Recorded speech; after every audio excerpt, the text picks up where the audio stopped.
People, welcome back to my channel Sudarshana Reddy. నేను అర్చన. అందరు ఎట్లా మంచిగా, మేము కూడా మంచిగా ఉన్నాం. మరొక ఇంట్రెస్టింగ్ లాగుతారు. నేనైతే మళ్ళీ ముందుకు వచ్చేసిన. ఎందుకన్నా ఛానల్ చూడడం ఇది ఫస్ట్ టైం అయితే ప్లీజ్ లైక్ చేయండి, షేర్ చేయండి, సబ్స్క్రైబ్ చేయడం మాత్రం అస్సలు మర్చిపోకుండా. నన్ను ఇన్స్టాగ్రామ్లో కూడా ఫాలో అవ్వండి. సలహాలు సూచనలు ఉంటే కామెంట్ సెక్షన్లో తప్పకుండా కామెంట్ చేయరు.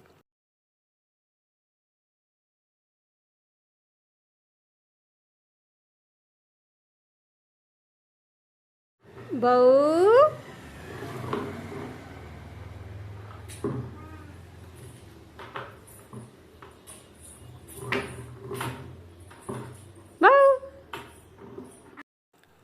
ఇది రథసప్తమి నెక్స్ట్ డే. మా ఫ్రెండ్ వాళ్ళు కొత్త సైకిల్ కొన్నారన్నట్టు. వాళ్ళ అబ్బాయి కోసానికి ఈడ సైకిల్ పూజ చేస్తుంది. కింద సెల్లార్లో పెట్టిన ఉండే సైకిల్, వాళ్ళు పైన ఉంటారు థర్డ్ ఫ్లోర్లో. సో కింద తొక్కుంటా అనేసి కిందనే పెట్టారు. సో పూజ చేస్తారు. ఆ రోజు నేను చెప్పిన రథసప్తమి రోజు చేసేది ఉండే మంచిగా అని అంటే, ఆ రోజు మంగళవారం అయింది కదా అందుకని చేయలేదు రథసప్తమి రోజు అని చెప్పింది. ఇంకా ఫస్ట్ కొత్త సైకిల్ కదా, ఆల్రెడీ మనకు చిన్న సైకిల్ ఉంది, బట్ ఇది ఇంకా కొంచెం పెద్ద సైకిల్ అన్నట్టు, అంటే పెద్దోళ్ళకి లాగా. ఆ సైకిల్ ఇంకా ఫస్ట్ ఏమంటారు, వాహన పూజ చేసిన తర్వాతనే సైకిల్ కానీ బండ్లు కానీ తొక్కుతాం కదా, అట్లా పిల్లలు పడకుండా ఉంటారనేసి అట్లా చేస్తారు. సో తను కూడా పూజ చేసేసింది అన్నట్టు సైకిల్కి. అండ్ సైకిల్ అంటే మీకేం గుర్తుకొస్తో నాతో షేర్ చేసుకోండి. నాకు మాత్రం అసలు ఇట్లా కొత్త సైకిల్ ఉంటుంది, దానికి పూజ చేసి వాడతారనే సంగతులు కూడా మా చిన్నప్పుడు నాకు తెలియదు. అసలు మాకు అసలు సైకిలే లేకుండా ఉండే. మా డాడీ సైకిలే మేము దొక్కుతుండే, మా తమ్ముడు నేను, మాకంటూ సపరేట్గా ఒక సైకిల్ ఏమీ లేకుండే. ఇప్పుడు పిల్లలు, ఇప్పటి జనరేషన్ వేరు, అది వేరు. కానీ బట్ అప్పటి మన థింగ్స్ అప్పుడు కూడా కొంతమందికి ఉంటుండే. మా ఫ్రెండ్స్లో కూడా వాళ్ళ కోసం స్పెషల్గా సైకిల్ కొని వాళ్ళు నేర్చుకుని తొక్కేది అట్లా కూడా ఉన్నారు. బట్ మేమైతే కొనుక్కోలేదు సైకిల్. అప్పుడు అంత సైకిల్ కొనలేని స్టేజ్లో ఏం లేము మేము. కానీ బట్ మేము ఏంటంటే ఆ సైకిలే తొక్కడం వల్ల సరేలే ఈ పెద్ద సైకిలే తొక్కేస్తున్నారు కదా, ఇంకా సైకిల్ ఎందుకు అన్నట్టుగా ఇంకా అట్లనే ఏమంటారు, కొత్త సైకిల్ ఏం కొనలేదు అన్నట్టు మా కోసం స్పెసిఫిక్గా అంతే. అండ్ నేను నేర్చుకుంటూ కూడా ఈ పెద్ద సైకిలే నేర్చుకున్నా. లైక్ అది లేడీ బర్డ్ సైకిల్ కాకుండా మధ్యలో ఇట్లా గొట్టం ఉంటుండే, ఆ సైకిల్తో నేర్చుకున్నాను నేను. అసలు నేను నేర్చుకునేటప్పుడు అందరూ నేర్చుకునేటప్పుడు పడితేనే సైకిల్ తొక్కడం వస్తుందని, బట్ నేను నేర్చుకునేటప్పుడు అస్సలు వాళ్ళది మొత్తం నాకు వచ్చేసిన తర్వాత పడ్డా. ఇట్లా ఏమంటారు, సందులు ఉంటాయి కదా, ఇట్లా మలిగేటప్పుడు ఒక ముసలాం అడ్డం వచ్చింది నాకు. ఆమెకి ఏడ గుద్దుతున్నావు అని సైకిల్ ఇట్లా మలిపిన, కథం పోయి మోర్లే పడ్డా. వామ్మో, నా రోజైతే అదే పెద్దగా నేను పడ్డా సైకిల్ మీదకి. అంటే నాకు గుర్తున్నది అయితే అదే. అసలు ఎంత ఘోరంగా పడ్డా అంటే అంత ఘోరంగా పడ్డా. నా తలకాయ అనామతం పోయి మూరలో పడ్డది, సైకిల్ మాత్రం సేఫ్గా బయట పడ్డది. సైకిల్కి ఏం కాలేదు. నేను లేచి వచ్చి సైకిల్కి ఏమైందని ఫస్ట్ చూసుకున్నాను, నాకేమైందని సరే తర్వాత చూసుకున్నా. బట్ గుద్దినట్టు బాగా తాకింది. నేను ఇంటికి వచ్చిన తర్వాత అసలు ఏం తాకలేదనే చెప్పిన. మళ్ళీ వేరే అసలు చెప్పలేదు. డైరెక్ట్ వచ్చి ఇంటికి వచ్చి స్నానం చేసేసుకున్నా, ఇంకా ఏడ్చుకుంటా ఉన్నా అంతే. తర్వాత ఎవరో చెప్పారంట మా అమ్మకి, ఆయన వందనాక వాళ్ళకి ఇట్లా పడ్డది సైకిల్ మీద, ముసలామె గుద్దుతుండే, ఆ ముసలి వస్తుండే, అది ఇదని అట్లా అంతా నా మీద చాడీలు చెప్పాను. నేను ఏం గుద్దలేదు. ఆ ముసలామెని అడ్డం వచ్చింది, ఆ ముసలామె అటు పోతుంది అనుకుని నేను ఇటు మలిపితే ఆమె ఇటే మలిగింది. ఆయనతో మోర్లో పడ్డా నేను. నాకే దెబ్బ తాకింది అనుకుంటా ఫస్ట్ ఏడ్చిన. ఇంటికి వచ్చిన తర్వాత వాళ్ళకి చెప్పిన తర్వాత నాకు ఇంకెక్కువ ఏడుపు వచ్చింది. అప్పుడు పడ్డప్పుడు ఏడుపు రాలేదు. కానీ ఏదైనా అంతే కదా, మనోళ్ళు కనిపించినప్పుడు సంతోషంగా దుఃఖంగానే అది రెట్టింపు అవుతుంది. అట్లనే అప్పుడు నాకు కూడా అట్లా వాళ్ళని చూడగానే ఏడు బాగా వచ్చింది అన్నట్టు. సో ఇట్లా అప్పుడు చిన్నప్పుడు ఏమైనా మెమరీస్, స్వీట్ మెమరీసే వేరు. ఇప్పటి పిల్లలు అవన్నీ, ఇప్పటి పిల్లలకి ఏంటంటే అవి సేఫ్టీ అనమాట. సైడ్ వీల్స్ వస్తాయి అనమాట, సేఫ్టీ వీల్స్. ఆ తొక్కుడు వచ్చిన తర్వాత అవి తీసేస్తాం. అప్పుడు అట్లా లేకుండా డైరెక్ట్ పెద్ద సైకిలే, అది కూడా పడితే వాడిని తలకాయలు, మోచేతులు, మోకాళ్ళు కొట్టుకోబోతుండే. సో అట్లాంటి మెమరీస్ ఉండే అన్నట్టు మాకు సైకిల్ తోటి. అండ్ నేను ఇక్కడ రెడీ అవుతున్నా. మేము ఎక్కడికి వెళ్తున్నాము అంటే సినిమాకి వెళ్తున్నాము. ఇది హ్యాట్రిక్ అవుతుంది కావచ్చు ఈ మంత్లో. మేము అసలు నెల కూడా కాలేదు, నెల తిరగక ముందుకే మేము 3వ సినిమాకి పోతున్నాము. అండ్ ఈ ఇయర్ స్టార్ట్ అయిన నుంచి అయితే ఇది 4వ సినిమా. మేమైతే ఈ మధ్య సినిమాలకు బాగా పోతున్నాం అనిపిస్తుంది మాకే. బట్ సడన్గా అన్ప్లానింగ్ ఇదైతే, ప్లానింగ్ అనేది ఏం లేదు, సడన్గా అప్పటికప్పుడు డిసైడ్ చేసుకున్నది ఇదైతే. సినిమాకి వెళ్దామనే ప్లాన్. అండ్ ఈడ పెట్టుకున్న ఈ ఇయర్ రింగ్స్ ఉన్నాయి కదా, ఇవి నేను నుమాయిష్లో తీసుకున్నా. చాలా మంచిగా అనిపించినాయి నాకు అప్పుడు. కొంచెం క్లాసీ లుక్ లాగా మంచిగా అనిపించినాయి. అంటే వెస్ట్రన్ వేర్ మీదకి బాగుంటాయి అనిపించి తీసుకున్నాను నేను. బట్ వీటి మీద కూడా బాగానే ఉన్నాయి.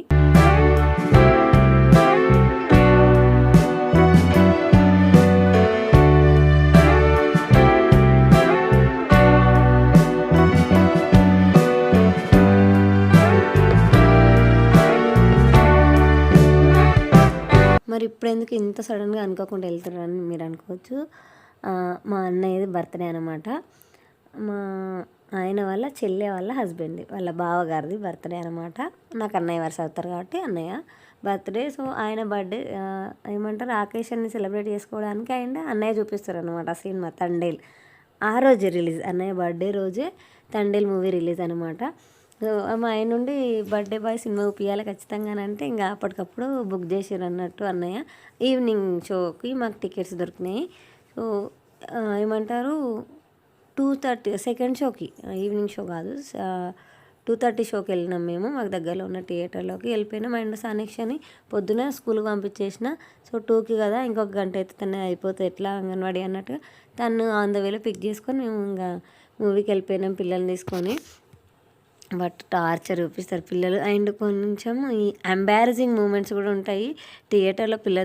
పిల్లల్ని తీసుకొని పోతే ఏంటంటే ఏడుస్తూ ఉంటారు కదా, ఒకటేసారి సైలెంట్ అయినప్పుడు ఏడ్చారు మా పిల్లలు. అందరు మమ్మల్ని చూసినట్టుగా అనిపించింది నాకైతే. అంటే అప్పుడప్పుడు నేను కూడా అనుకుంటుంటా ఇట్లా ఎవరైనా చిన్నపిల్లల్ని తీసుకొని వచ్చినప్పుడు అవసరమా పిల్లల్ని పెట్టుకొని సినిమాకి వచ్చుడు అని. ఇదైతే నేను అనుకునేదాన్ని నాకు పిల్లలు లేనప్పుడు, లేకపోతే నేనే పిల్లలు తీసుకోకుండా ఒక్కదాన్ని మూవీ ఎంజాయ్ చేయడానికి పోయినప్పుడు అనుకునేదాన్ని. బట్ అట్లా నన్ను వేరే వాళ్ళు అనుకునే సిచ్యువేషన్ కూడా ఎదురైంది అన్నట్టు. నాకు చాలా ఎంబారసింగ్గా ఉండే అందరు నన్ను చూసేసరికి. ఎందుకంటే చిన్నపాప ఏడుస్తుందని నేను లేచి నిలబడ్డా. మాకు కార్నర్ సీట్స్ ఉంటుండే. లేచి నిలబడేసరికి అందరు నన్నే చూసిరు. ఎటో అనిపించింది ఇంకా నాకు. బట్ తప్పదు, వాళ్ళు ఒక 10 నిమిషాలు ఏడ్చిర్రు అనేసి ఇంకా మొత్తం మూవీ ఎక్స్పీరియన్స్నే చెప్పకపోతే ఎట్లుంటుంది చెప్పండి. అప్పుడప్పుడు ఇట్లా చిన్నప్పుడు కూడా మూవీకి తీసుకెళ్తే వాళ్ళు పెద్ద అయినాక వాళ్ళకి మెమరీస్ ఉంటాయి. చిన్నప్పుడు నేను ఫస్ట్ చూసిన సినిమా ఇది, నేను ఫస్ట్ ఈ హీరో సినిమాకి పోయినా అని అట్లా వాళ్ళు రీకాలెక్ట్ చేసుకోవడానికి బాగుంటుంది.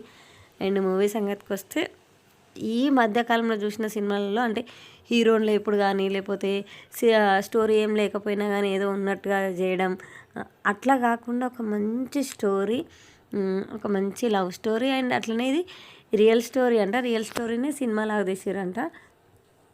ఒక చేపల వేటగాళ్ళు ఎంత కష్టపడతారు, వాళ్ళ కుటుంబాన్ని పోషించడానికి వాళ్ళు ఎన్ని నెలలు దూరంగా ఉంటారు అనేది బాగా చూపించారు సినిమాలలో. అండ్ మెయిన్ హైలైట్ సినిమాకి మ్యూజికే సినిమాని తీసుకొని ఎక్కడనో పెట్టింది.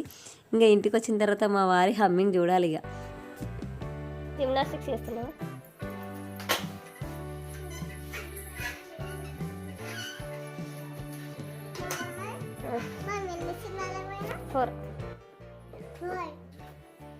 పుష్ప, డాక్ మహారాజ్, సంక్రాంతికి వస్తున్నాం, తండేల్ 4. ఇప్పుడు తండేల్ అది తండేల్ అని సంక్రాంతికి వస్తున్నాం. ఇంక ఇంటికి వచ్చేసిన తర్వాత ఏమంటారు ఒక న్యాప్ వేసినాము అందరము. ఎందుకంటే అలసిపోయినట్టే అనిపించింది ఎందుకో నాకు. అందుకని నేను చిన్న పాప న్యాప్ వేసినాము కొద్దిసేపు. ఇంకా న్యాప్ వేసిన తర్వాత లేచి ఫ్రెష్ అయ్యి రెడీ అయ్యి మేము ఇంకా బర్త్డే పార్టీ స్టార్ట్ అయిపోయినాము. మా సమీక్ష మా వారు వాళ్ళు ఫస్టే వెళ్ళిపోయారు, ముందే వెళ్ళిపోయారు వాళ్ళు బర్త్డే పార్టీ కోసానికి. అండ్ మేము కూడా స్టార్ట్ అయిపోయినాము. అండ్ ఈ పిల్లల క్యూరియాసిటీ మంచిగా అనిపిస్తుంది నాకు. అంటే ఎవరికైనా అంతే, బర్త్డే అంటే కేక్, ముఖ్యంగా పిల్లలంటే ఖచ్చితంగా కేక్ కావాలి వాళ్ళకి. ఆ కేక్ని తినడం కోసానికి తింటూనే ఉంటారు. అయినా కూడా బర్త్డే కేక్ అంటే అదేదో స్పెషల్ లాగా అనిపిస్తుంది. ఉట్టిగా తెచ్చుకొని తినడానికి బర్త్డే కేక్ తినడానికి ఆ టేస్టే వేరే ఉంటుంది అని నా ఫీలింగ్ అంతే. అన్నయ్య అయితే వద్దని అన్నారంట. మా వారు చెప్పిన అసలు ఆయన వద్దన్నాడు. మా వారు బలవంతం మీదనే తీసుకొచ్చారు అన్నట్టు. ఎందుకంటే వాళ్ళ చెల్లె కట్ చేయించిండు బర్త్డేకి కేక్ సెలబ్రేట్ చేసి, మరి మా అన్నయ్య చేయాలి కదా అనేసి అన్నయ్యది కూడా చేసినాం. అట్లని కాదు, వాళ్ళ ఫ్రెండ్స్ అనమాట. ఇంతకుముందు పెళ్ళి కాకుండా ముందే వాళ్ళ రూమ్మేట్స్ అన్నట్టు మా అన్నయ్య అండ్ మా వారు. సో వాళ్ళకి ఫ్రెండ్షిప్ బాండింగ్ బాగా ఉందన్నట్టు ఇద్దరికి. సో అట్లా అన్నయ్య బర్త్డే సెలబ్రేట్ చేసినాం అన్నట్టు. సో ఇది ఎన్నో బర్త్డే అడిగితే 33 అన్నారు అనుకుంటా. 33 అని చెప్పారు బర్త్డే. పిల్లలు అయితే అస్సలు కట్ చేయలేదు అన్నయ్యని. వాళ్ళే మేమే కట్ చేస్తామని ఇంకా వాళ్ళ అబ్బాయి అయితే అసలు ఇవ్వట్లేదు నైఫ్ చేతికి. ఇంకెట్లో అట్లా ఆయన చేతి పట్టుకొని ఇంకా కట్ చేయించారు కేక్.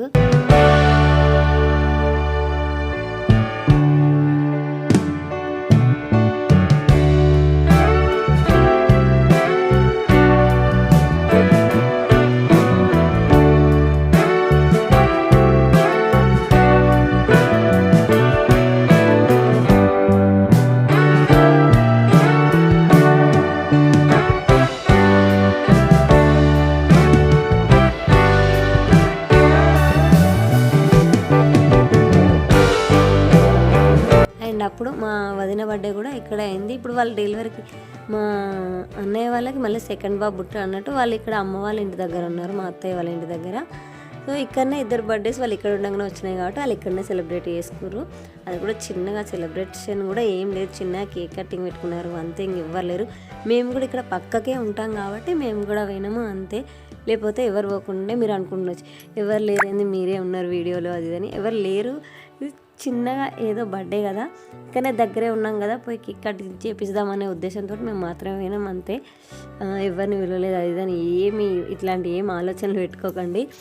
అండ్ ఇక్కడ మా మామయ్య ఏం చెప్తున్నారంటే ఎందుకంటే కాలుకి ఏవో ర్యాషెస్ వచ్చినాయి అంటే ఇటు చిన్న పాప నిమ్మకాయ తింటుంది మామయ్య అని చెప్తే తినంతి ఇట్లా నా కాలుకి ర్యాషెస్ వచ్చినాయి ఇట్లా పెట్టుకుంటే నిమ్మకాయ పెట్టుకుంటే తక్కువ అవుతుందని నాకు చెప్తున్నాను అనమాట. మా మామయ్య షేర్ చేస్తున్నారు. చిన్నప్పుడు చేతులకు ఏమో కూడా అయితే అట్లనే పెట్టుకుంటే తక్కువనే అంటే అందుకనేసి ఇప్పుడు కాలుకు కూడా పెట్టుకుంటున్నా అని చెప్తుండు. అండ్ మా అత్తమ్మ ఎంత మంచిగా వండుతుంది వంటలు. ఇఫ్ ఇన్ కేసు తను మంచి మిడిల్ ఏజ్లో ఉన్నప్పుడు క్యాటరింగ్ కానీ కర్రీ పాయింట్ కానీ స్టార్ట్ చేసి ఉంటే కుమారి ఆంటీ లాగా చాలా ఫేమస్ అవుతుండే. ఆవిడ వీడియోలు చేయంగా ఫేమస్ అయింది కానీ మా అత్తయ్య అయితే ఏమంటారు వంటల వల్ల ఫేమస్ అవుతుండే. అసలు ఏది వండినా కూడా చేతిలో అక్షయపాత్ర ఉంది కావచ్చు, అంత మంచిగా ఉంటాయి, టేస్ట్ అయితే అసలు ఆసంగా ఉంటాయి. మా వారైతే ఎప్పుడు అంటారు, నేను కూడా ప్రతిసారి అంటూనే ఉంటా. ఇన్నిసార్లు అత్తమ్మని అడగొచ్చి నేను చేసిన ఏదైనా రెసిపీ సేమ్ అదే టేస్ట్ అయితే అసలు ఎప్పుడు రాదు, అంత మంచిగా రానే రాదు, అంత మంచిగా చేస్తుంది. టేస్ట్ అయితే ఆసంగా ఉంటుంది. ఇట్లా సొంటోళ్ళైనా వంక పెట్టకుండా తింటారు. ఇంకా చట్నీలు అయితే అదుర్స్ అట్లా చేస్తుంది మంచిగా. ఒకరోజు మా మామయ్యకి నేను అప్పుడు అత్తమ్మ లేకుండే మా వదిన డెలివరీ అయిందనేసి హాస్పిటల్లో ఉండే ఒకరోజు ఏదో కూర పెట్టిస్తే మా మామయ్య తినలేదంట దాన్ని. ఏందో మా కూర ఉప్పు లేదు కారం లేదని అంటుండే మా మామయ్య. అట్లనే తింటాం మామయ్య మేము అంతా, అంటే ఉప్పు కారాలు ఎక్కువ తినమని నేను మా మామయ్యతో షేర్ చేసిన. నేను ఆ తర్వాత మా అత్తమ్మ వంట తిన్నాక నేను అనుకున్నా ఇంత టేస్టీ వంటలు తిన్నాక మొన్న మా మామయ్యతో అదే షేర్ చేసిన నేను. మీరు అత్తమ్మ ఇంత టేస్టీగా వండి పెట్టినాక మా వంటలు ఏడ నచ్చుతాయి మామయ్యకు, నచ్చవు, మా గడ్డి తిన్నట్టే ఉంటాయి. ఇంత మంచిగా తిన్నప్పుడు హోటల్లో తినే అలవాటు ఉన్న వాళ్ళకు ఇంట్లో చేస్తే నచ్చుతాయా? సేమ్ అట్లనే అంత టేస్టీగా తిన్న వాళ్ళకు ఈ మామూలు వంటలు ఏం నచ్చుతాయి చెప్పండి. ఇక్కడ మా సమీక్షకు ఫోన్ దొరికింది అన్నట్టు మంచిగా ఫోన్ చూసుకుంటా వాళ్ళ అత్త తినిపిస్తుంటే తింటుంది. ఇంకా సరేలే ఎప్పుడన్నా ఒకటేసారి కదా తను కూడా ఫోన్తో ఆడుకున్నాడు అన్నట్టుగా నేను కూడా వదిలేసిన. ఇంకా నైట్ అక్కడనే డిన్నర్ చేసేసి ఇంకా మేము ఇంటికి వచ్చేసినాం అన్నట్టు. సో ఇది ఈ వీడియో ముచ్చట. మళ్ళీ వీడియోలో మళ్ళీ కలుసుకుందాము. Bye. Thank you for watching this video.